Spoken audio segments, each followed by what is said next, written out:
Visual learners, as the name implies, process information that is presented to them in a visual format. In other words, things they can look at.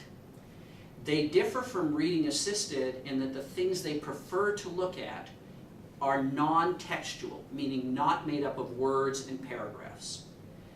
If you think of a situation like assembling a barbecue, if you're foolish enough not to take Home Depot or Lowe's up on their offer to assemble your barbecue for you for $20, you'll bring your barbecue home, open it up on in your backyard, your driveway, or in your garage, and discover that it has, without exaggeration, hundreds, possibly thousands of tiny parts that need to be put together.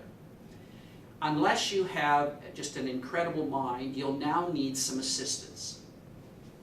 A visual learner attempting to assemble that barbecue and having laid all the parts out in front of them will tend to use the manual, specifically the diagrams. You all remember, because you've used manuals before, what are called exploded diagrams.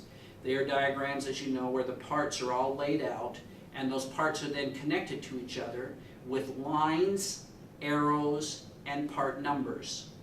If you are not a visual learner, exploded diagrams are simply confusing to you. That's not a slander on the diagram itself, although if you're not a visual learner, that's what you want to do. You want to say, what a stupid diagram. A visual learner will look at that and intuitively be able to follow the things that are being represented there.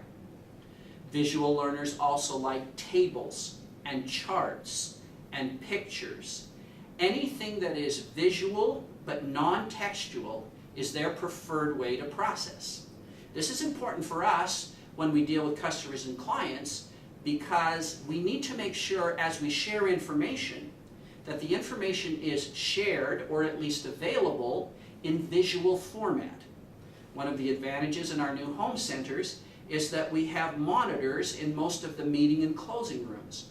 Those monitors will have real value to visual learners.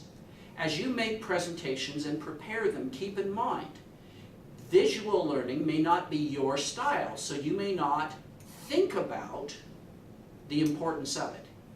The purpose of this little mini course is to remind you, in your package of information and in your presentation, there always needs to be a way for the visual learner to experience the information so that they can process the way they prefer.